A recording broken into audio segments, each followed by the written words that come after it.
It's important what we're talking about. We're going to call to order the fourth regular business meeting of the Pasadena Area Community College District, and we're going to start off with roll call. Mr. Osterling? Here. Mr. Hilsman? Here. Ms. Brown? Here. Ms. Chen Lau? Here. Dr. Fellow? Mr. Martin? Here, Ms. Hua? Here. Mr. Sarkeesian? Okay, thank you. Do we have any comments on closed session agenda items? No, we do not. Okay, we're going to adjourn to closed session, and we will reconvene at approximately 7 o'clock. All right.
Started.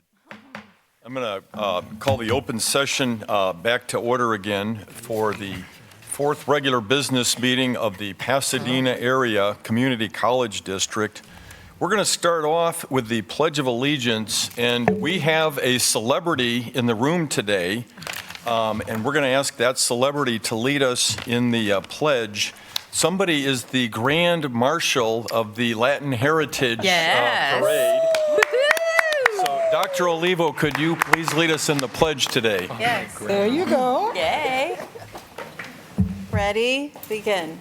I pledge allegiance to the flag of the United States of America and to the republic for which it stands, one nation, under God, indivisible, with liberty and justice for all. And I got so excited about our Grand Marshal that I forgot that we're supposed to do a roll call first. So let's go with the roll call. Mr. Osterlin, Here. Mr. Hilsman, Here. Ms. Brown, Here. Ms. Chenlau, Here. Dr. Fellow, Here. Mr. Martin, Here. Ms. Wah, Here. Mr. Sarkeesian. Here. And the bling that the trustees are all wearing is courtesy of our student trustee, Alex Sarkeesian. And Dion, I think you might have had something to do with this too. Oh, you'll take credit too. So thank you for brightening up our meeting.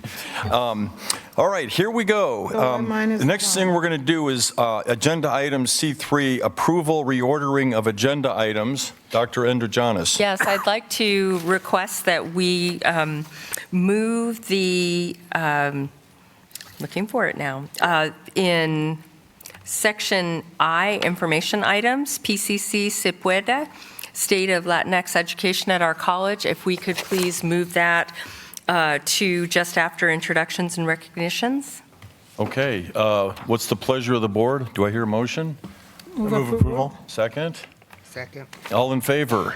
Aye. So agenda item I now becomes agenda item number 5. Okay, very good. We will do that. Please remind me when we get to that spot. Thank you very much. Okay, next we are going to go to agenda item number 4, introductions and recognitions. Okay, moving on, agenda item number 6, approval of, No, 5. pardon me, agenda item number 5, public comment on non-agenda items. Now we're going.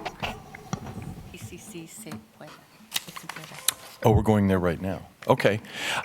We are going to repeat that for me. What- It is PCC Se Puede. PCC Se Puede presentation, and I believe Tito is headed to the lectern for that. Sorry.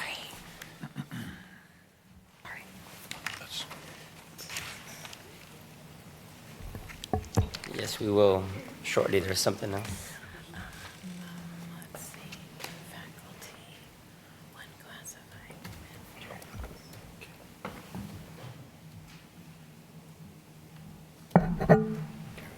Thank you. Excellent. Well, buenas noches and good evening. My name is Tito Altamirano, and I am proud to stand here tonight as the president of the Association of Latino Employees, ALE. I'm also being joined by my ALE board members, and Desiree Zuniga, Ernesto Partida, and Dr. Lamicaera Malestamayo, as well as our colegas here in the audience, to share with the Board of Trustees, our college, and district community this presentation titled PCC Se Puede, the State of Latinx Education at our college. And thank you for providing this space and time. Before going any further, although we are compelled to begin our time with a land acknowledgement, the sites that make up Pasadena City College exist on the indigenous homeland of the Tongva people. The Association of Latino Employees recognizes that we are all simultaneously teachers, learners, and guests on these lands. This land acknowledgement is a small part of an ongoing process of working to be in good relationship with the land and the people of the land.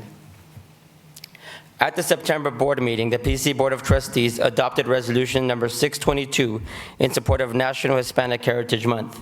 It notes, in part, the countless positive impacts of Latinx people and our long tradition of excellence at our college. This is an important recognition, and we are compelled to share our insights as ALE on what we see as both the work that should be celebrated and the work that is still to be done with and for the Latina, Latino, Latinx community that fully embraces and cultivates conditions for empowerment at our college. Our presentation tonight is thus inspired by the mission of our college and the mission of ALE specifically. We are proud to work at an institution whose first descriptor is that of an equity-minded learning community. Latinx employees and allies who are members of the ALE strive to empower and engage Latinx employees at PCC by developing, advocating, and responding to the academic, social, political, and economic needs of our community. This, like our college's mission, is an ambitious one that isn't taken lightly. We are fortunate to have peers that remind us of this time and again, when we get too comfortable with just going about business as usual. And to them, we say thank you. ALE began in April 2012 as a means to band together a group at the college who felt disenfranchised and disempowered. Since then, we've grown, we've unified, and we have worked collectively with each other and our allies to transform conditions for Latinx students, faculty, and staff, with the knowledge that doing so strengthens our college as a whole. Our association membership has more than doubled since we first began, as many college employees, just like our students, want to find a place to feel validated. The result has been monthly programming and support network that simultaneously affirms our strengths as members of the Latinx communities and sustains our ability to put in the hard work that we do for our students and our college. Tonight, we seek to highlight what ALE presently sees as the state of Latinx education at our college. In other words, to highlight both some of the work our college has been doing to support our Latinx students and also areas where the work has growth opportunities. So let us begin with some of the bright spots that ALE members have shared are important to highlight about the Latinx community in our college. ALE members join our colleagues throughout our college who embrace our identity at PCC as being a Hispanic serving institution. Here is both a fun and important fact. PCC has been federally designated as an HSI since 1990, or for nearly 30 years. Our institutional research shows that currently 51% of our Lancer student body identifies their racial ethnic background as Latina, Latino, Latinx. And we furthermore know that our students carry along with these diverse heritages that represent more than 20 unique nations, experiences rooted in their identities along the lines of gender, class, sexual orientation, citizenship status, family composition, ability status, spiritual beliefs, and more. We are taking this moment then to do publicly what we do every minute of every day in our work, which is to recognize the rich experiences, strengths, and needs that come with truly being a Hispanic serving institution. To do so requires us to continually dig deep and be responsive to our Latina, Latino, Latinx students and community in ways that are constantly evolving and always with the goal of empowerment over simple assistance. And we know and have proof that PCC se puede. We can make institutional and personal changes and growth that create conditions for our students to experience success in ways that were better than before. We have received numerous distinguished awards multiple times from external groups such as the Aspen Institute as a 2-time top 10 community college in the nation, from the Campaign for College Opportunity in 2017, 2018, and now 2019 as a champion for as a champion of higher education for our excellence in transfer outcomes, and these awards specifically reflect the impact that our changes have made to better conditions and outcomes experienced by our Latina, Latino, Latinx students and their counterparts who have been historically marginalized in higher education. Recently, PCC was profiled in Politico as a national leader in addressing racial equity gaps and closing college equity gaps for Latinx students by 9 percentage points in 5 years. The photo that accompanied that national article was actually from our pre-Pathways program, Excel, which was specifically designed to support Latina, Latino, Latinx students at PCC. It is an appropriate reminder that any and all current accolades are also founded on the academic and social change that has been powerfully advanced by our Latinx colegas at this college, past and present. I would like to speak on where the work continues. It is an honor to be here as an alumni of PCC and now a 10-year faculty member. We are proud to be a part of the PCC family and work at a college that has been recognized time and again, both statewide and nationally, for its commitment to equity. And it's in that spirit that we also must take the opportunity to identify some key areas where the work continues and where we seek an ongoing institutional commitment to these efforts. Broadly speaking, they include equitable hiring practices, continued learning to increase our cultural humility, and directed resources that physically and meaningfully signal support for Latino students, faculty, and staff. In March 2018, the Campaign for College Opportunity, which has commended PCC for being a champion of higher education, published the report called Left Out, which detailed the disparity between California's public college and university students and higher education leaders and faculty when it comes to race and gender. This slide shows our current state of affairs at PCC. Whereas 51% of PCC students are Latinx, we are significantly short of that same representation in terms of faculty, managers, and senior leaders at our college. There is a sign of hope in that this past April, when tenure was awarded to faculty, out of the 31 on the list, 12 or 39% of that class were Latinx. That proportion is much greater than what our current numbers are for tenure and non-tenure faculty, and reflects a commitment on the part of our college to bring in experts who can help us change our hiring practices and processes. The change that is needed will not be achieved by outdated practices and processes that treat equal employment opportunity as an issue of compliance ruled in legal framework and jargon. It will come from the continued commitment of our colleagues and our college to centering cultural competence and more so cultural humility in the creation of job announcements, screening criteria, and interview questions. This commitment recognizes that we are ill-served by just having a diversity question, but that we weave our college mission as an equity-minded learning community throughout our recruitment and hiring process.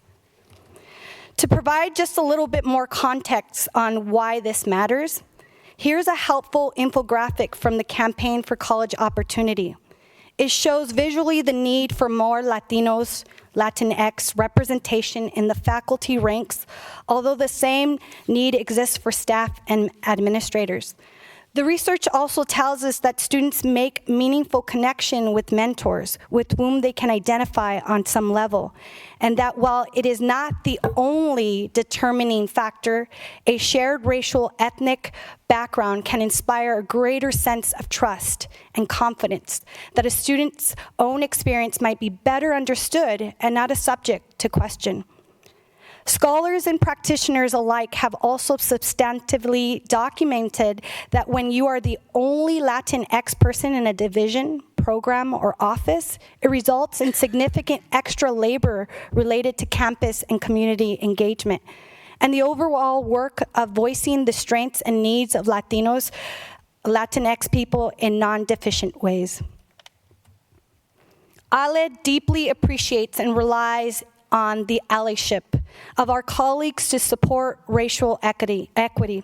We know too that embracing our identity as an HSI requires continued learning that equips us all with tools that affirm the strengths of Latinos, students, faculty, and staff, identifies where there are needs and the institutional responsibility to meet them, and does all of this from a point of cultural humility in order to fulfill our mission as an equity-minded learning community.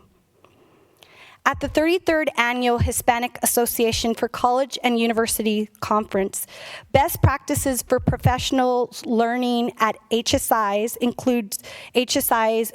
campuses includes those that are founded on equity-mindedness, unconscious bias training, and cultural humility.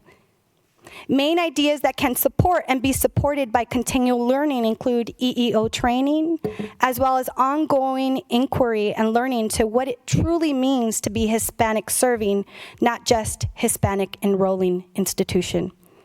When we have students being treated like second-class citizens in various offices at the college for simply being misunderstood, or staff and faculty not being willingly to ask questions that lead to progressive results, then we still have much to learn about cultural humility.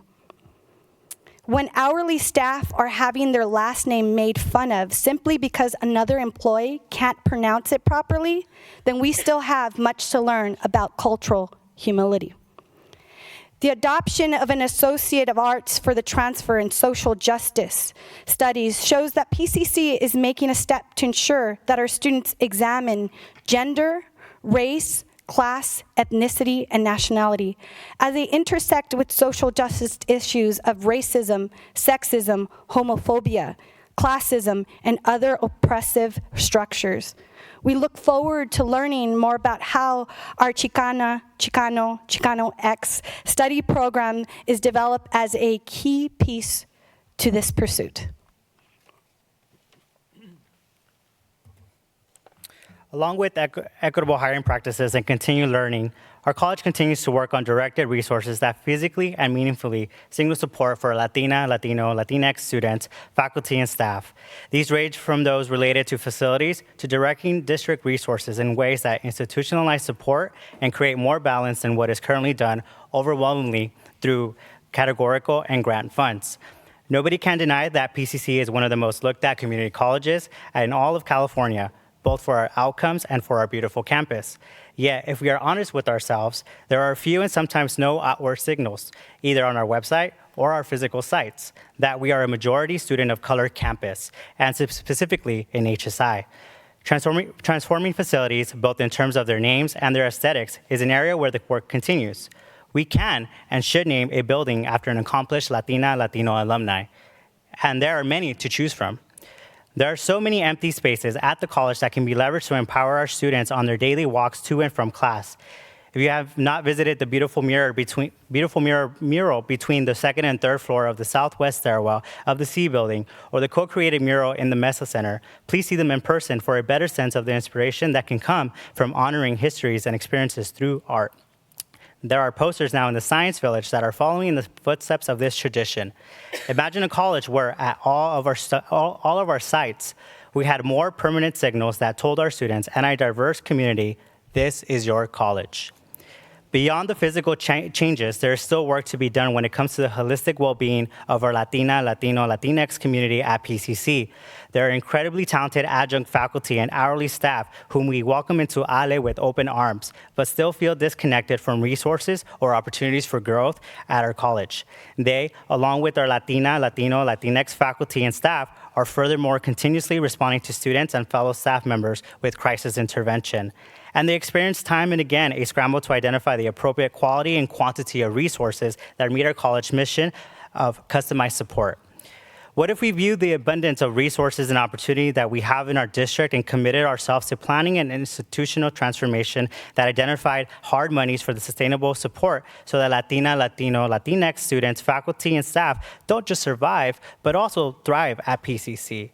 What if we undertook this commitment with the understanding that this is not a zero-sum game, but that when we truly embody equity-mindedness, everybody is the better for it? As our college acknowledged through the Latinx Heritage Month Board resolution, PCC Latinx employees have exhibited a long tradition of excellence and commitment to advancing our Latinx students and the college as a whole. As we start to bring this month to a close, we are here tonight as ALE to highlight the current efforts towards excellence that we have supported and also to share where our college commitment is an ongoing need. To frame why this work matters, we have another model from the Campaign for College Opportunity that illustrates the imperative nature of making an institutional effort to support Latina, Latino, Latinx faculty and staff specifically, and our college who have been historically marginalized in higher education and spaces of leadership generally due to their gender, sexual orientation, race, ethnicity, ability status, and more. Without such an institutional commitment, our faculty and staff run the risk of being isolated, which in turn turns their ideas and voices and experiences being marginalized. No one in this room would ever want our Latino, Latinx colleagues to feel tokenized, yet if they are the only ones or among the very few in the deepest throes of the work, it can happen. And we certainly must guard against them feeling left out, or worse yet, the burnout that then ultimately impacts those who we are most committed to in this work, our students.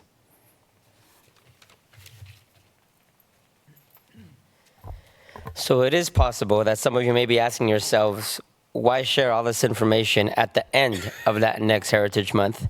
But as Nestor just stated, this is why: our students. Our students drive all of us here in this room and at our college.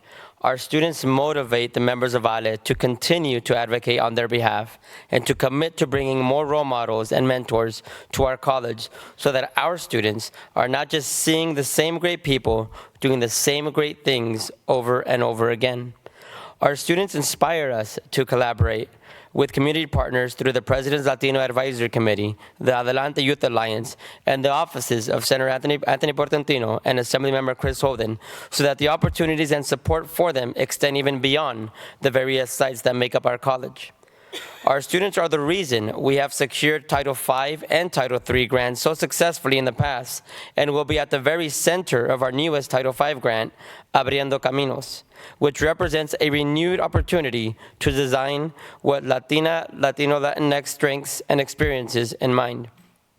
And so, as we close this presentation and part of our Latinx Heritage Month calendar at our college, we end with an invitation. Join us in celebrating Latinas, Latinos, Latinx, PCC, learning from, about, and with us at PCC and supporting our community beyond just this 1 month.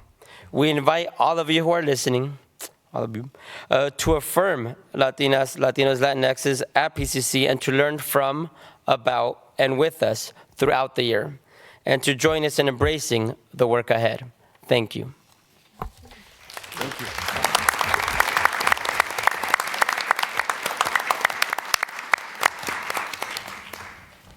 Thank you for that presentation. And just to add one item to that, those of you that read Alex Bucklehide's this week's question, it was Titleville School, which was later known as, I hope I pronounced this correctly, Chihuahuita, opened in 1915 as the second segregated Mexican school in East Pasadena.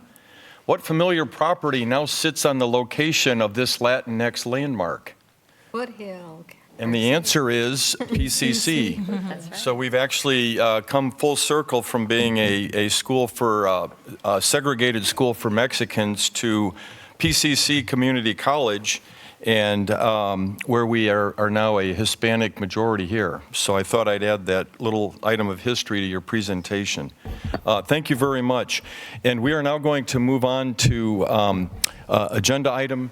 Oh, you have a comment. Oh, pardon me, Sandra, Trustee Chen Lao. Thank you. Being one of the newest board members on this board, I would like to just commend the group for your presentation.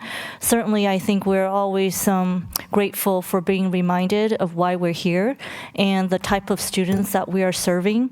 The demographics in this region has changed, and I feel that as a board member, we're certainly, at least for me, I'm certainly cognizant of the students that we're serving, and it takes thought and courage for you to bring this forth to the board, and I'm just so thrilled that you were able to do that. Thank you. Thank you, Trustee Chen Lao. Any other comments? Okay, now we'll move on to item 5, which is public comment on non-agenda items. Do we have any? Yes, we have several. So for the speakers, I would like to inform you that we do have 2 minutes, and I will signal green when you start, and of course you'll see the blinking red when it's time for you to end. And we appreciate you coming and sharing what you need to share so the board can be aware of what is happening. So I will call 2. One will come first and followed by the second one. So the first person that will speak will be Alex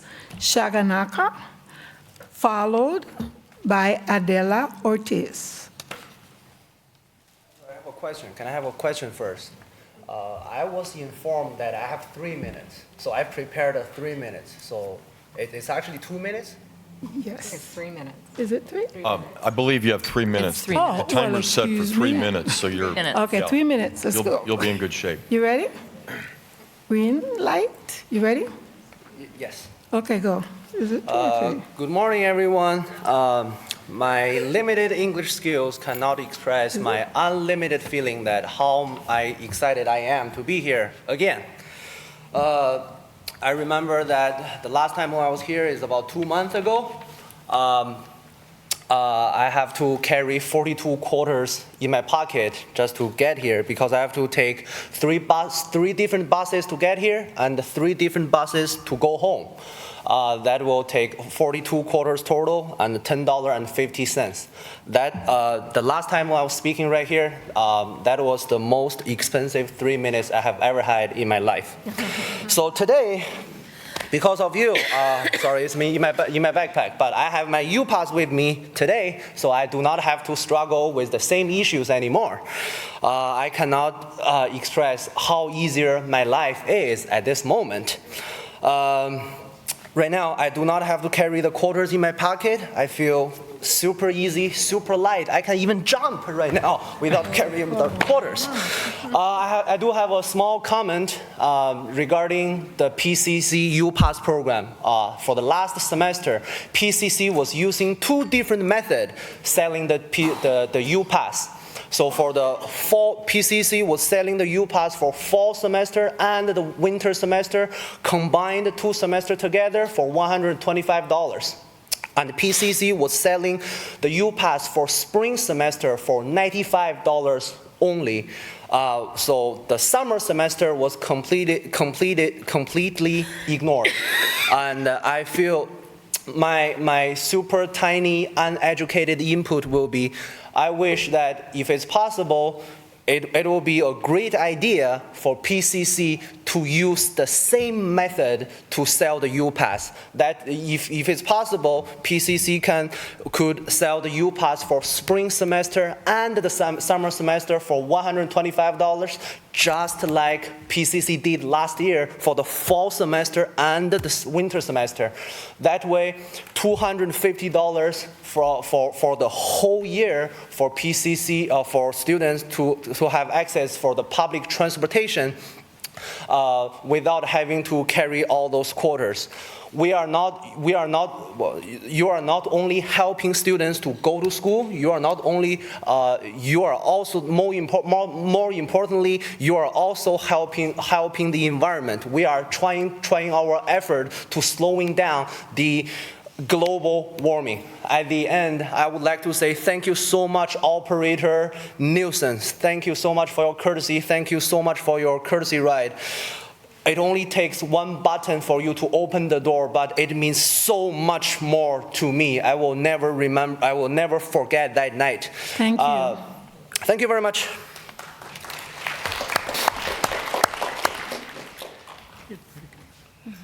Ms. Ortiz. I'm going to move this over. I don't want to touch. Oh, I can't move it over. Is it okay if I close your laptop? Whoever? Your time is running. Let me start over for you. Hello, my name is Adele Ortiz, and I am again asking the Board of Trustees to do the right thing. I am a single part-time Latina student and just turned 51 on Friday. I find it ironic how tonight we are talking about Latino success at our college, while this college is impeding this Latina's education by not letting her continue in the SLIPA program. When I joined the Speech Language Pathology Assistance Program, I was trying to find a better way to support myself and still work with children. I knew that this program was the best opportunity for me because this degree is one of the higher paying associate's degrees out there.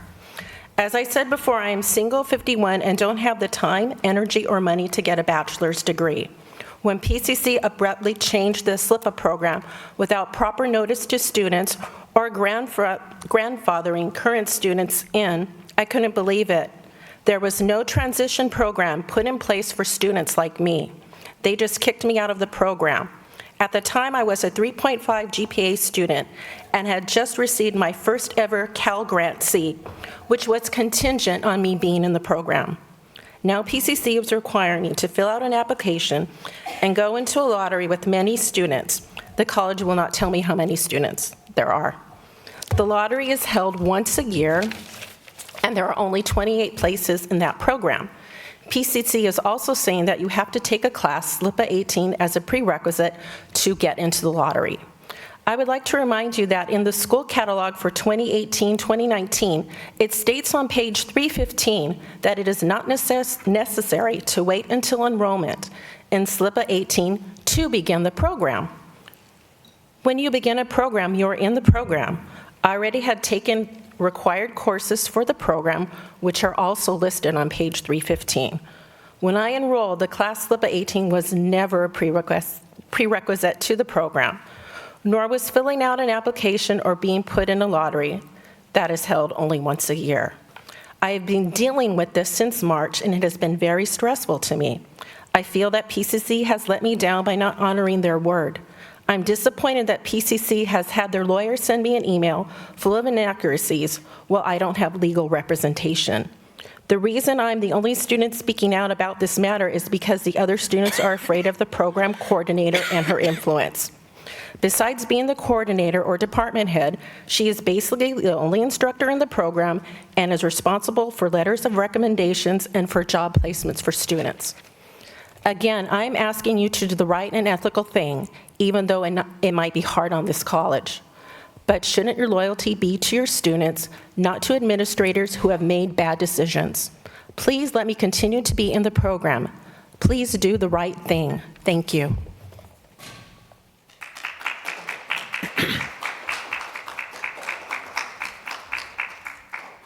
Denise Mills, followed by Wendy Anderson.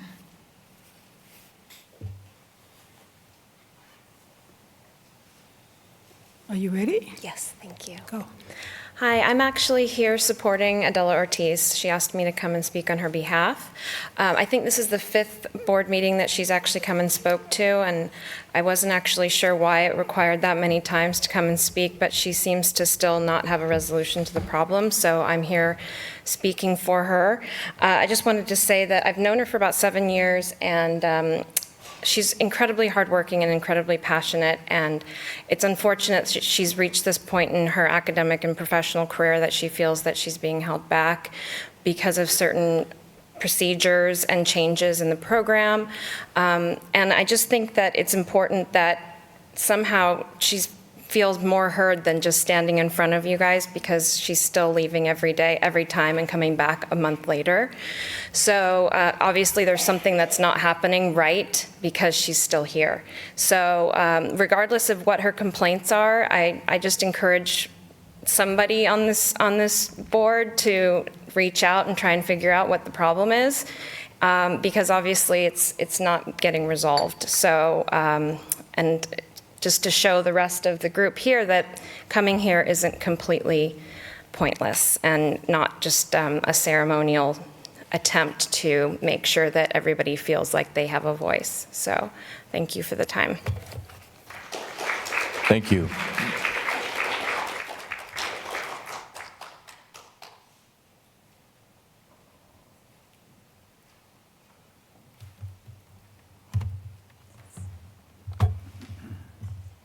Ready? Hello, good evening.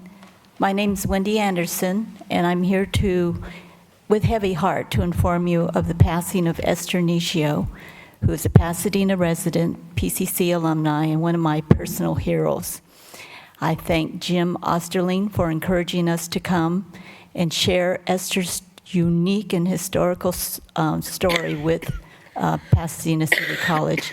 I brought up the next speakers, Daryl Kunimoto and Kunitomi, I can't even talk, and Soji Kashiwaji.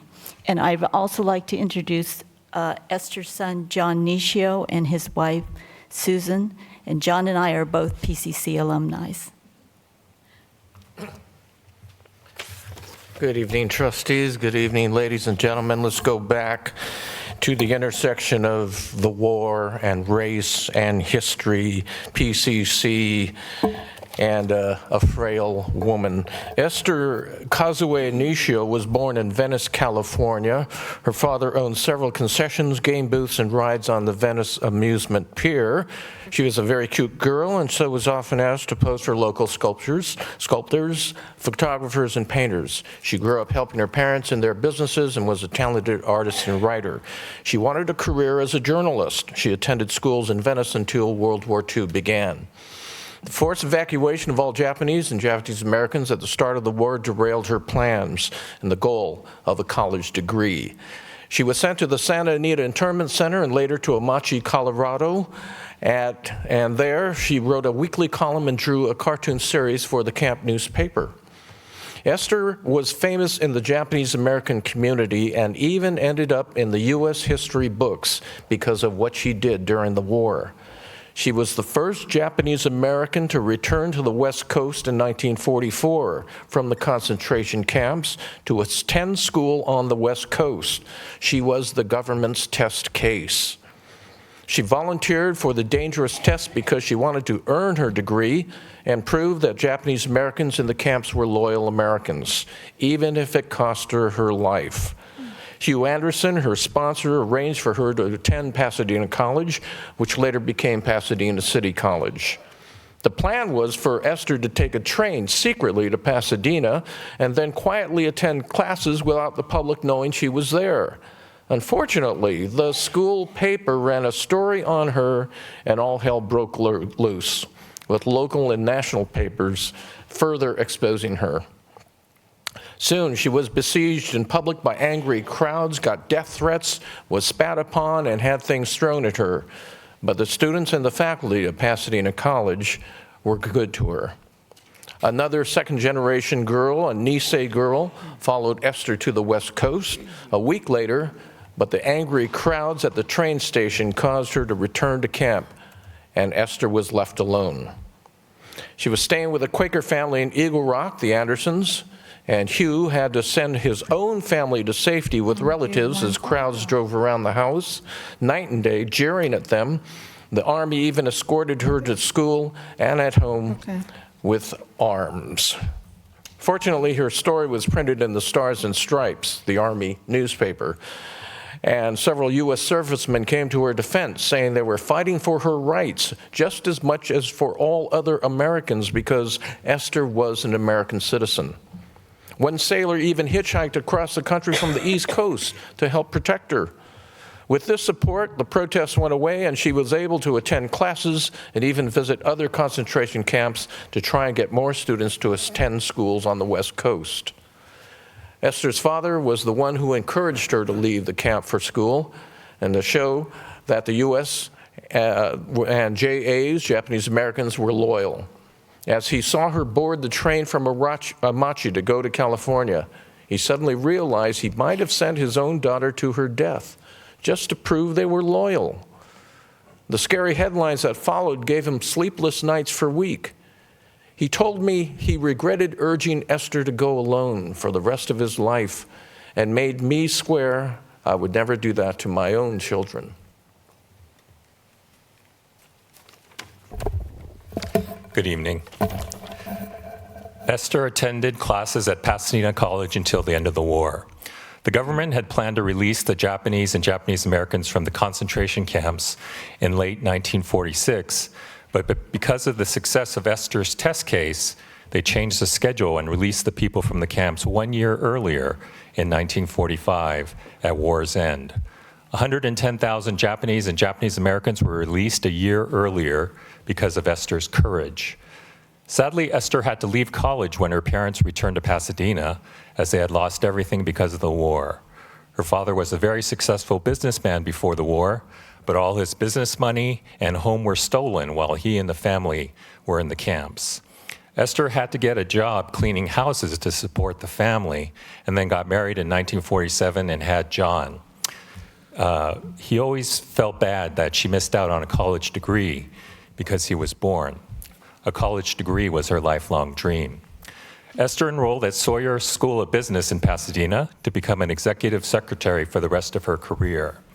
She worked for the legendary industrial designer Henry Dreyfuss and later for the Flying Tiger Freight Airline until she retired. Her parents returned to Japan in 1958, so she used her airline privileges to visit her parents in Japan 28 times during her life. Esther and others in the 1980s testified before Congress to help win reparations for Japanese Americans who were incarcerated in the camps during the war. In 2010, the graduating class of Pasadena City College generously offered to invite all the Niseis who were forced to leave college during the war to their graduation ceremonies. All the Nisei or their descendants received honorary degrees from PCC. Esther said that receiving that college degree was the happiest moment of her life besides John's birth. She treasured her college degree until she died. In 2012, Senator Liu of California awarded Esther with California Woman of the Year for what she did in 1944. She was also awarded many other times and had countless articles written about her. Many can be found at the Japanese American National Museum in Little Tokyo. Esther was truly an angel on earth. She was pure. John's dad said she was the sweetest, most guileless person he had ever known. She refused to lie, even at her own expense at times, and they never heard her say a bad word about anybody. She often scolded John for doing that. She was always an optimist. She never complained about anything or about pain, even broken bones, emphysema, her blindness, and cancer. They never knew if she was suffering. John's parents were loving to each other their whole lives, always holding hands, always hugging and kissing, very unusual for a Nisei couple. Esther was famous among family and friends for her huge smiles, hugs, and calling everybody her sweetie. She always gave her help willingly to family, friends, coworkers, her church, and her community. When friends and relatives speak of her, the word they all use is describing her as sweet. The Japanese American community, the country, and the Nishio family lost a true heroine when she passed. Thank you very much.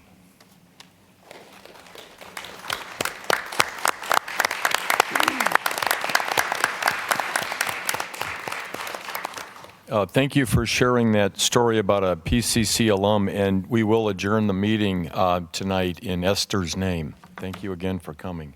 And we have a... My light's not working, so I didn't Okay. Trustee Wah. Yeah. You know, I just wanted to extend my condolences to the Nishio family. Esther's story was very well known in Pasadena as well as in the JA community. And I'm sorry I wasn't on the board when they did the Nisei graduation. I think PCC was among the first to do a Nisei graduation, and my good friend, then Assemblymember Warren Furtani, was our commencement speaker that year. And I also wanted to thank Wendy for calling PCC's attention to this. And it was because of Wendy also that PCC was among the first to commemorate the Fred Korematsu Day, which also acknowledges the shameful history of the internment in this country. So thank you very much. Trustee Chen Lau. Thank you. I want to just say, again, sending my condolences to the family. As someone who works at the Japanese American National Museum, we're delighted to have your family's collection as part of our collection. And we look forward to continuing to adding to the collection at the museum. Thank you.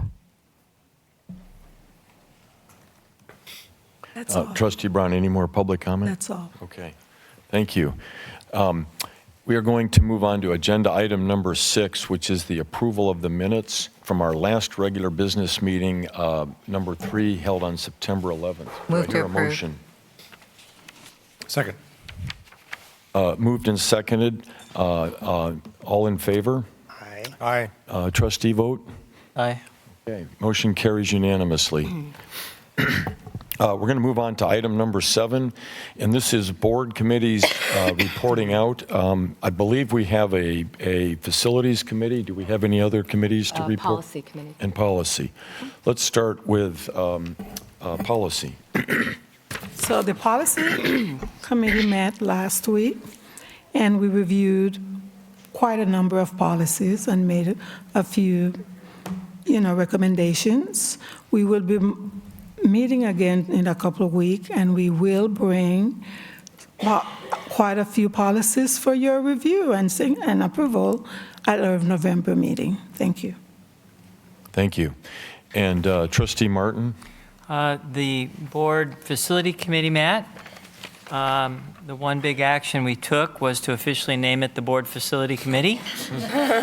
Previously was known as the board master plan facility committee, but it's a little bit bigger than the master plan, though the facility master plan is currently the number one topic before the committee and obviously before the campus that's also working on it. We kind of defined the charge of the committee. We felt that it was the charge of the board facility committee to represent the board as a initial sounding block for the campus facility committee when they're done with a lot of their work, and then to help guide and facilitate representing the board as we move forward with facility master plan. We are looking to the board policy committee really not to make any official action, because that'd be the role of the board, but representing the board, we will be a sounding block and try to get some of the larger parameters that are driving the facility master plan to the board in the near future for board direction to the rest of the campus and to the total facility master plan committee, the campus facility master plan committee.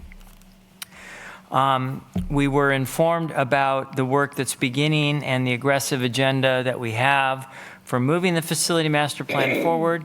We were informed how it will coordinate with the technology master plan and the educational master plan, and that's very important.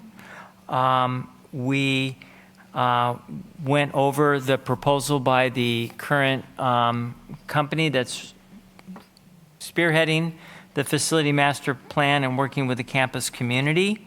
There's basically three big sections to their work. There's the investigative phase, where they're going to do a lot of studies of our facilities and the community and different parameters, obviously from the state. And then there will be a writing and development phase, and then finally a vetting phase. At the next meeting, we're hoping to get our first peek at a kind of a master timeline, which we will bring to the board. On that master timeline, during that development phase, there will be numerous times where there will be board participation, where the facility master plan campus committee working through our HGA, our architect, will be floating things through the board for their comment and direction, and to keep the board informed. We established 3 goals as a committee. One of them was not to be able to present such long reports in future board meetings, but this being the first one, we're going a little long. The second one was to keep the board informed, as I previously said. The next one was that we want to make sure that the big parameters, things like growth rates and things like that, that impact the whole facility master plan, some of those big parameters will come before the board. And then finally, as mentioned, just to kind of be the board's representation to shepherd the whole process. We hope, it is our hope that this whole process can be done during this 1920 school year, which is a very, very ambitious agenda, but we have a very ambitious superintendent. So we have a lot of ambitious confidence in her and her leadership and the whole committee and the campus committee. So we think it's possible. But to help them along, we're probably going to be meeting about once a month. And that's my report. Trustee Martin, thank you for that detailed report, and I would just emphasize what you already said. You have a lot of work to accomplish in a short time to do it, as well as the campus committee, so we wish you Godspeed on your work. Thank you. And I think you have to leave the meeting early, so feel free to leave as needed. We're now going to move on to the consent calendar items, and we're going to start with the S consent calendar items. Move to approve. Second. Moved and seconded. Student trustee. Aye. Trustees. Aye. Motion carries unanimously. Thank you. We're now going to move to the I consent calendar items. Do I hear a motion? Move to approve. Second. Moved and seconded. Student trustee. Aye. Trustees. Aye. Motion carries unanimously. And we're going to move on to the item F, the consent items for B, business. Do I hear a motion? Move to approve. Second. Moved and seconded. Student trustee. Aye. Trustees. Aye. Okay, we have a, Abstain because it's a reimbursement for me. Do I? okay. Motion carries unanimously with one abstention from trustee Chen Lao. Thank you. We're going to now move on to the P consent items, which are personnel. Do I hear a motion? Move to approve. Second. Motion carries. No student trustee vote on this. Trustees? Aye. Motion carries unanimously with one trustee absent. And we're now going to move on to item H, which is our items recommended for approval. And H1 is the adoption of the education protection account funding and expenditures. First, do we have any discussion on this item? Hearing none, I'll call for a motion. Motion to approve. Second. Moved and seconded. Student trustee. Aye. Trustees. Aye. Motion carries unanimously with one absent. Item number 2, the approval of modifications and deletions to the credit curriculum. Any discussion? Motion to approve. Second. Motion is approved and seconded. Student trustee. Aye. Trustees. Aye. Aye. Motion carries unanimously with one absent. Item number 3, this is resolution number 624. This is in support of Anapazi Week. Trustee Wah, I hope I pronounced that correctly. Anapazi. Anapazi, thank you for correcting Move to me. approve. Second. Any discussion? Trustee Wah. You know, although this week is past, I do want to thank my colleagues for supporting this resolution, and for Dr. Andrijanis for immediately jumping on this. And this was a recommendation that came from APAHI, from one of the presidents in Northern California who sits on APAHI board, and came to us through Trustee UN Gonzalez from Peralta. So thank you very much for your support of this. Okay. Have we moved and seconded this one yet? Yes, we did. Okay. Trustee vote. Aye. Aye. Pardon me. Student trustee vote. My apology. Aye. Trustees? Aye. All in favor say aye. Motion carries with one absent. We're now moving on to agenda item number 4. This is resolution number 625. This is in support of National Coming Out Day, which was on October 11th, 2019. And before we carry a motion on this, I understand we have a presentation. But you also have Hoyt. Okay. Present first. Go ahead. Okay. Okay. Okay. Go ahead, Alex. I would like to call up some fellow students that I've asked. So I'd like to introduce our Associate of Students VP for Community Diversity, Connie Rivera, and some officers from the Queer Alliance Club, Daniel Erdodi, who serves as the Vice President for Queer Alliance, and Frances Guzman, who serves as the Queer Alliance President for this term. She also just got appointed our Executive Secretary in AS, so great person to have on board. So you guys can go ahead. Well, hi, my name is Frances Guzman. I'm the president of QA on campus for this term and also spring semester, since I'll be here as well. And I'm Daniel, the VP of Queer Alliance. We are one of the largest student organizations here on campus and provide a space for learning about LGBTQ issues while socializing with peers. Last Friday was National Coming Out Day. And this is a chance to represent and share our identities and culture with the larger community. So last Thursday, the day before National Coming Out Day, Associated Students, Connie, hosted a Coming Out Day event, which QA tabled at. So we worked alongside Associated Students in hosting National Coming Out Day. So we tabled, we had some of our general members participate and volunteer. We had free condoms, we had dental dams, and anything for safe sex we had, so lube and stuff. We also had some educational pamphlets and also other activities such as like writing a poem to like come out to somebody, and you had the option of ripping it up or actually mailing it with some envelopes we provided. Hi, I'm Connie. Okay, I'm short. Hold on. There we go. Hi, I'm Connie Rivera. I'm the Vice President of Community Diversity for Associated Students. So on Thursday, I hosted a LGBTQ plus Pride event, and at the event, we had different activities where students were able to interact and learn more about the community. We gave out rainbow bracelets, rainbow flags, temporary tattoos, and students also were able to get stickers from various identities within the community. For activities, students were able to make origami hearts because the community is all about love, and we want to support that. And also, they were able to create a playlist of songs that they think represent or support the community, as well as play a flag guessing game where they had to guess which flag belongs to which identity, because there are many in the community. So we focused on 12 of them at the event. We also had a movie night at the end where we played the birdcage. And yeah, students enjoyed the event, they had fun, and they liked being a part of the community here at school. Yeah, that's it. That's it. That's it. Thank you. Thank you.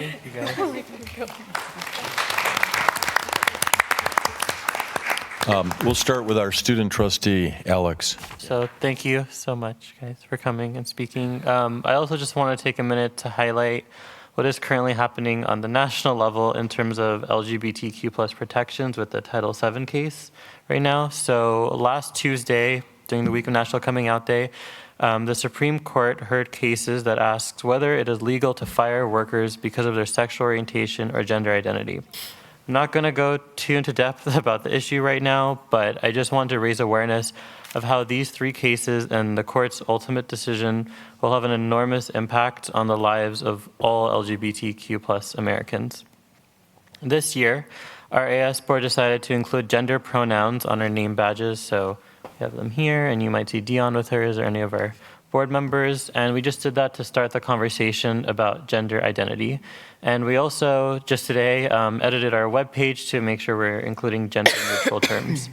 And I just want to personally say, with our college taking so many steps towards making sure all of our students, no matter their age, abilities, race, religion, or sexual orientation, feel that they are not tolerated but celebrated for who they are, is so, so important. And as a member of this community, I personally know how important resolutions and just discussions like this are. So thank you so much. Thank you. Trustee Hilsman. Yes, thank you. This is a very personal day for me. I think about I'm of a generation who lost so many dear friends to the scourge of AIDS, and they never had the opportunity to come out. So this is in a way a memorial to their courage. Their deaths were really the way that they came out. So I just wanted to mention the names of Rodney, Gert, Vince, and Jonathan, who are very close to me and I lost. And if I could just take a few seconds to silently remember my friends.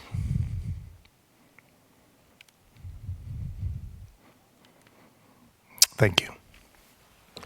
Thank you, Trustee Hilsman. Trustee Wah. So I want to thank the students for that, their notes on this, and I really want to thank Trustee Sarkisian, who immediately has been so open and immediately came to the board to ask for this resolution to be put on the agenda. And I think, having heard the presentation on the HACU or the HSI, Latinx, Latino, Latina issues and the ANAPZ, I really think that we certainly have to thank our own superintendent for always being so open to these issues and being willing to make sure that we recognize these. So thank you. Thank you, Trustee Waugh. And Dr. Androgenis. So it's a great opportunity to say that on National Coming Out Day, I actually held the first planning meeting for the President's LGBTQ Advisory Committee and here at PCC. And it was a great meeting because we talked about two things. We talked about what will that President's Advisory Committee look like and who should we invite to the table to advise me, to advise the college on these kinds of issues. And then we also talked about the need for an employee organization of staff and faculty, and there has been a group here before, and as it was great as an out president to come to a place where there's already a group, but we talked about, okay, then, what do we do? Do we get a secret handshake? Do we come up with a list? So basically, we talked about both of those things, and I'm really excited because, as I said on Friday, a lot of other colleges talk about how important each of these groups are for the community, but they don't always put their money where their mouth is. We have a President's Advisory Committee on API. We have the President's Latino Advisory Committee. We have the President's African American Advisory Committee. The Veterans Advisory Committee is now a President's Advisory Committee, and now we have LGBTQ. And I think what we're doing is we're really talking about who makes up our community, both internally and external to the college, and how do we make sure that we're informed. And I am part of that community, but that doesn't mean I know everything, and that doesn't mean I know everyone's experience. And so it's really important for me to be advised by our students, to be advised by our community members about what's important. And Hoyt, to your point, the day that my cycle started to have our daughter, Ava James, our best friend in graduate school, passed away. And that's why Ava James's name is James. That's why her middle name is James. So I totally hear you. Thank you to everybody for those thoughts, and thank you for that presentation. We have a resolution on the table. Do I hear a motion? Move approval. Second. Moved and seconded. Student trustee. Aye. Trustees. Aye. Aye. Motion carries unanimously with one absent.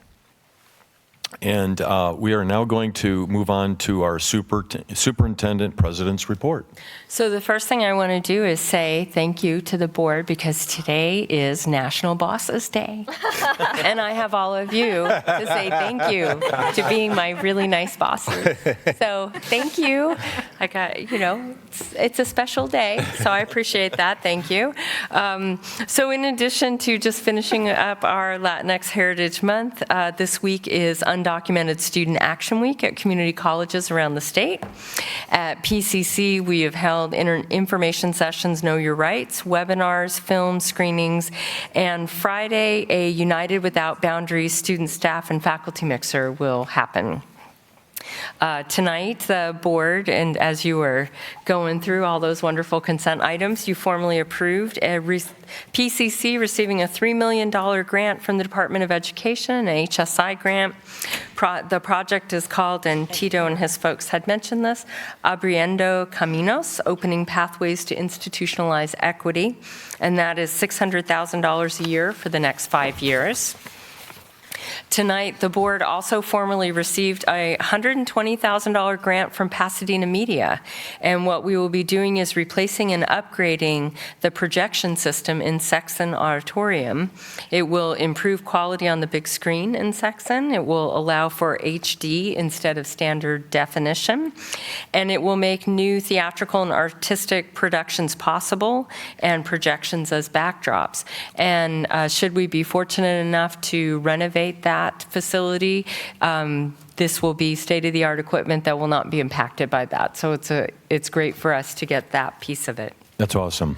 Yeah, it's awesome. Well, actually, we have Alex Buckelhide to thank for that. He's on the Pasadena Media Board.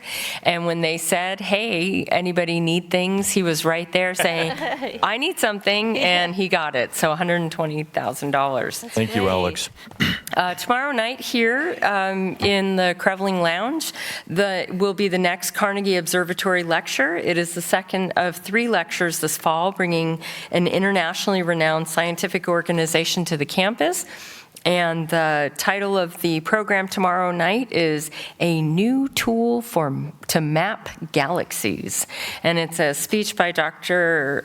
Rosalie McGurk, and she'll be talking about the evolving methods to see beyond our stellar neighborhood and understand the origins of our universe. And there's an Eventbrite opportunity to register for that. You also today approved our new dean. He is not here, but our new dean, Dr. Micah Young, joins us from College of the Canyons, and he will be leading our Health Sciences Division, and nobody is happier about that than Barbara Freund, because she is ready to truly retire.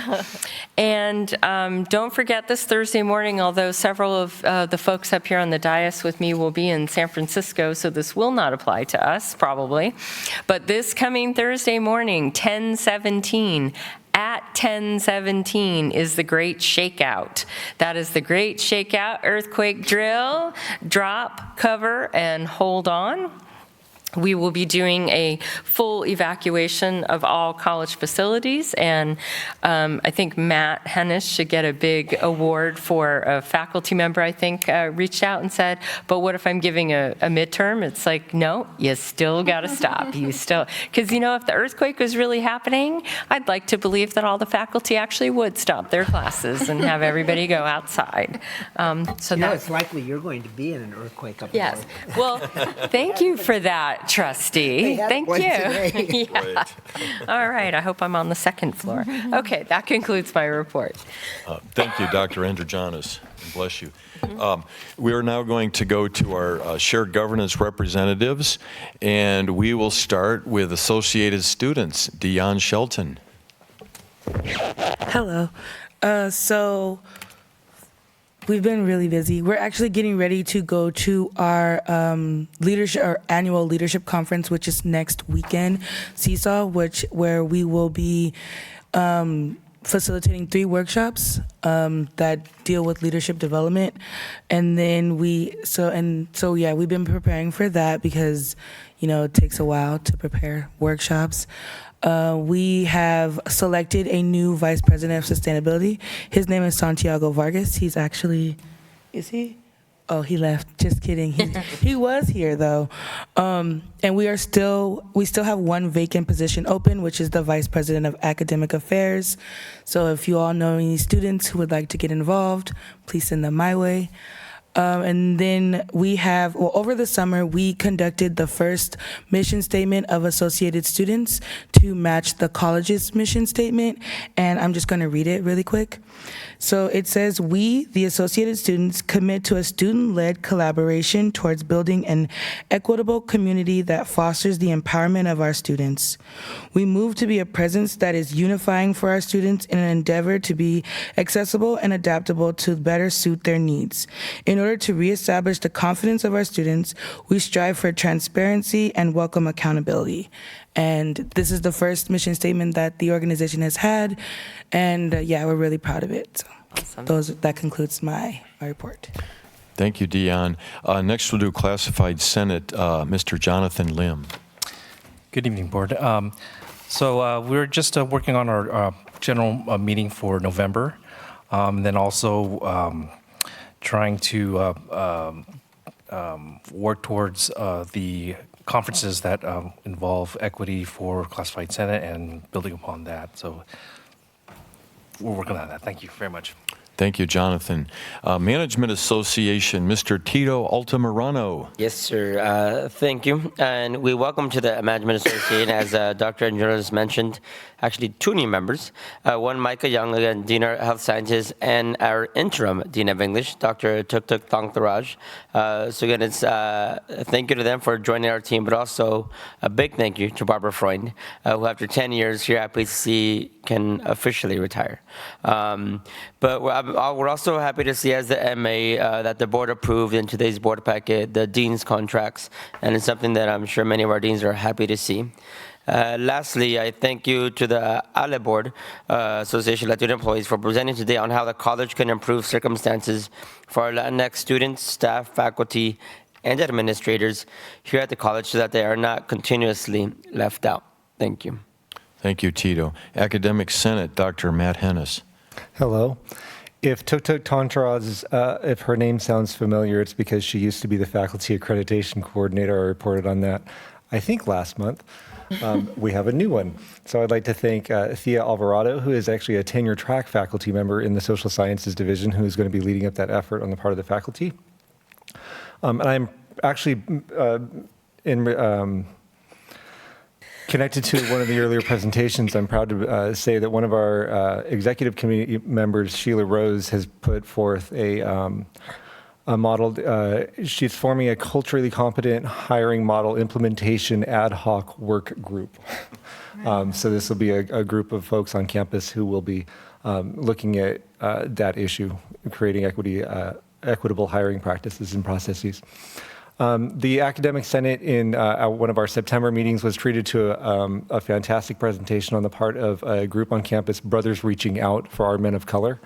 And they came to our department meeting today, our division meeting today. And if there is ever an opportunity for them to come see you all, I think it would be great. Take them up on that. Hiring priorities, we're looking at 62 positions have been requested, of which 33 are replacement positions.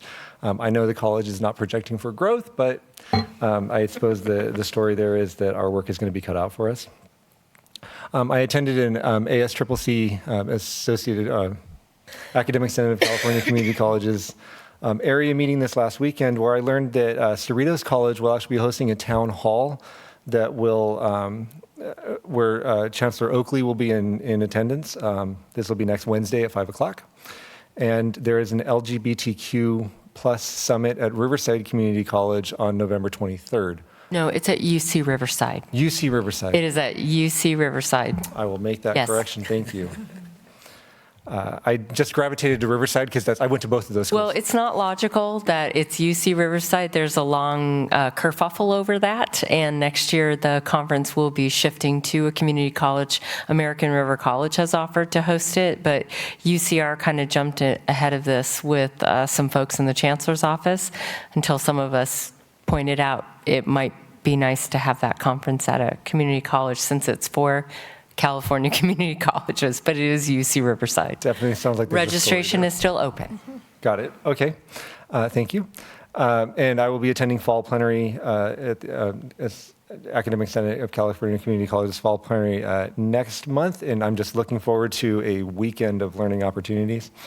We have faculty taking part in our in-house distance education training. 36 faculty completed that training over the summer. We have 20 taking it now and projecting 20 to take that course in the winter. And that's supported by our Campus Distance Education Committee, which is also chaired by Thea Alvarado. We have committees working on updating BPs and APs. Those will land here eventually. We have departments working on annual updates. And I've had the opportunity myself to work with various constituent groups, examining and updating the educational master plan, crafting values for the college, setting goals around various metrics such as completion, transfer, and workforce-related goals, among quite a few others, considering calendar options, and preparing to the work that's going to be looking at the facilities master plan. Evidently, there's a lot going on here.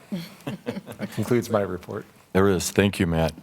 We're going to move now to the trustees, and we're going to start on my left, your right, with our student trustee, Alex Sarkissian, and thank you again for the Halloween swag. No problem. So I actually want to just note that I'm sorry there were not necklaces for everyone. I got them in between an essay and a midterm. I sprinted to the 99-cent store. It was a lot of adrenaline, and I miscounted, but I will make up for it for the holidays, I promise. This past month, I attended my first trustee committee meeting that was headed by Trustee Brown, the board policy meeting. I also attended a teleconference for the California Community College Student Trustee Caucus. We mainly went over logistics, but I joined the lobbying and publications committee just to stay more in the loop about legislation going on during the year. I'm also currently sitting on a hiring committee for Director of Student Equity that is headed by the marvelous Dr. Michaela. I also wanted to note the associated students will be holding a lobbying roundtable that will be here on October 23rd. It's going to be headed by our student lobby committee that's headed by our VP for External Affairs, Frida Ramirez, who's in the crowd. Yeah. She's amazing. So it's going to be here from 1:30 to 4:30 on October 23rd.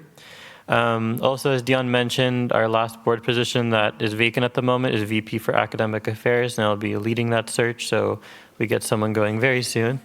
The VP of Academic Affairs can't believe that people aren't rushing to that position. Honestly. And I totally agree as a former one. Like, why don't they want, come on, people. It's awesome. You need to be our mascot on the flyers and stuff. Be like, you get to work with this guy. I also attended the Community Women's Vital Voice event at the Foothill campus, where I met former Vice President Joe Biden. Thank you, Dr. Luba, for the Facebook post. My mom loves you. And I sat in on the strategic communications meeting with a lot of people in this room, and we just broke down the PCC mission statement to best envelop PCC's identity. Almost done, sorry. And I met with Trustee Wap earlier last week just to go over my goals for the year. All of you should look forward to an email with a meeting with me soon. And just plans for ACCT. So, yeah, tomorrow. I'm excited to go tomorrow to the ACT conference. I still need to pack, but yeah, thank you. Thank you, Trustee Sarkissian, and we're glad that you can join us. Trustee Chen Lao. So with all that he has going on, we had a little conference just before this meeting that it was suggested that I need to up my social media game because many folks millennials are not on Facebook anymore, that I need to up my Instagram game, right? So I have an open challenge for students to help me come up with a handle. And the winner I will take to Miss Cheese, the Boba Tea Place in Pasadena District 1, PCC District 1. So I'm looking forward to hearing from you. Thank you for that suggestion. High stakes. Thank you, Trustee Chen Lao. Trustee Fellow. Thank you. Do you know, I'm very fortunate. I get to spend a lot of time in the fall in Europe. And one of the nice things is that I get to spend time with PCC students over there. And, you know, many of them support themselves now. Parents don't send them. This is the highest impact educational experience they can have. And I get to spend time with your faculty. And Clara's very delighted that we get to see Joe Footner almost as much as we can for dinner because she loves the PCC art department. She's somebody who went to USC, but she thinks this is the greatest art school in the world. I like that. And I just want to say, we do support as you know, the PCC study abroad in Italy, and I'd like to encourage others to do it. And hopefully when I come back permanent with Dr. D'Amica, we can do some kind of fundraising because these kids need some support and money. But it's wonderful for me to spend time with them. And that's great. You do a good job here. They're great kids. Thank you.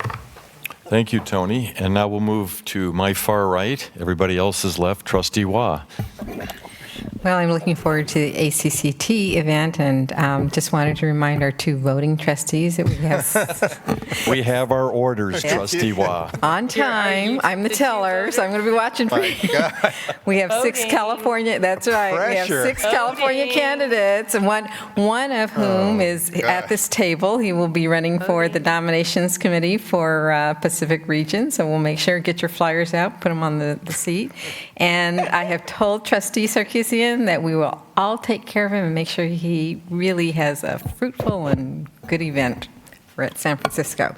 I also want to say that the Joint Caucuses will be holding a workshop session on Thursday at 8 o'clock, and it will be on diversity, equity, and inclusion. And the speakers will be Chancellor Rodriguez from LACCD, Trustee Meredith Brown from Peralta, and State Deputy Chancellor Gonzalez. And Trustee Brown has put together a really interesting presentation. It'll be very interactive, and I hope you all come. It'll be a lot of fun. Also, just to remind everyone, and I know if I'm upstaging on LAXTA, but just because I got the speaker for FICMAT to come into the LAXTA event on October 29th, we'll be having that in Montebello. But FICMAT has redone their fiscal scorecard, and Superintendent Deborah Duardo has asked LAXTA to make sure that we have this event to help all board members and districts understand the new criteria for looking at fiscal health of our districts, make sure that we are all on board. Trustee Wah, can I interrupt with a question on that? Is that presentation for the K-12s or the community colleges? Both. Okay. So FICMAT has taken on a lot more involvement with the community colleges, and they have a scorecard that is both for the community colleges as well as for the K-12s. And I interrupted only because I know that we are encouraged to invite our CBO to that meeting if you'd like to attend, Dr. Bush. It's a two-fer, so two get to go for the price of one. So Yeah, bring a plus one. Well, and 3 of us up here have the Twilight Club that night, so there is a conflict, just so you know. No, yes, Tuesday the 29th. Oh, okay. Well, hopefully we'll have a good showing here from PCC. Anyway, and I did want to just thank, there's a lot of emphasis from the state as well as locally on the equity, diversity, inclusion. It's a big initiative in the Chancellor's Office. So I just once again want to thank Dr. Indra-Janis for always acknowledging that. And then on October 24th, I did want to say that the Chinese American Museum will be hosting a memorial for the Chinatown Massacre of 1871. And I just call that to attention as we're talking about equity issues and inclusion. And it is the largest mass lynching to have occurred in the history of the United States. Thank you. Thank you, Trustee Wah. Trustee Brown. Well, let's see. Well, I had a real good time in Chicago. Haku was just very informative. It was beautiful. Then after a whole day of being in class, like I went back to school, at night we went out with our dear president and a group of students, and it was quite nice. But what I really enjoyed was our own Dr. Oliva presented on Sunday, and she did a phenomenal job. PCC is really talented, and she just rolled all her passion about equity, and she just showed out. It was beautiful. So I was very happy with that conference, and it was kind of a little vacation. I was able to see my kids, and it was great. It was great. Had a great time with Dr. Indra-Janis. It was fun. So on this past Saturday, I attended the African American Male Conference, which was quite nice. It was quite well attended, a lot of energy in the room. I was pleased to see that. And I think when is it? Well, we'll talk about it later. That's my report. Thank you, Trustee Brown. Trustee Hilsman. So I went to a heck of a lot of committee meetings, and it's just all a blur. I can't remember anything that happened. A bunch of them. But I'm looking forward to the conference this week, and I've been doing a lot of work with the foundation, and they're making great strides in outreach through the Business Council to industry and businesses to try to get more internships and other opportunities for our students.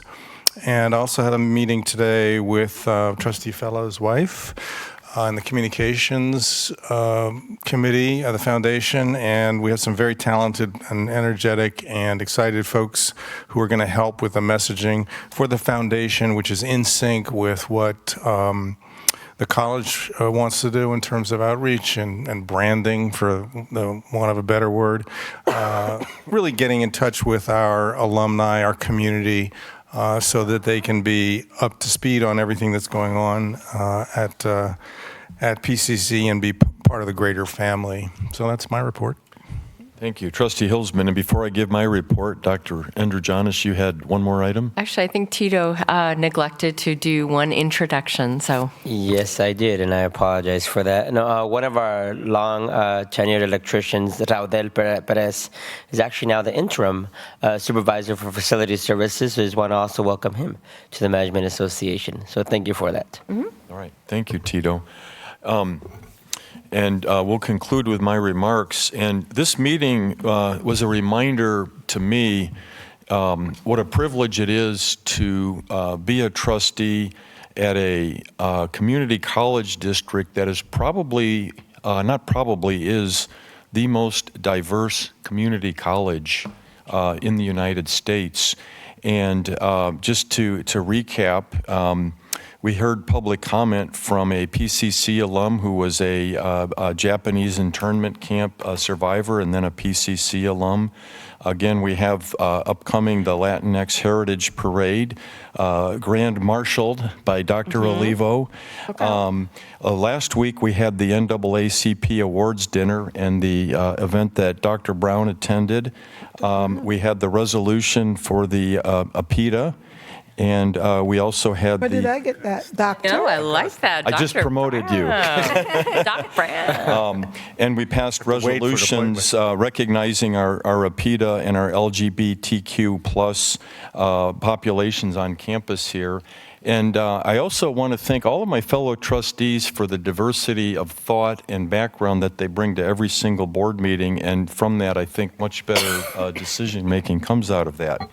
And on that note, I will conclude my remarks, and we'll move on to agenda item number 2, which is proposed future board business meeting dates. Only need to comment on this if there's any changes necessary. There are no changes. Okay, so we'll move on to item number 3, proposed future agenda items. Do we have any requests there from trustees for proposed future agenda items?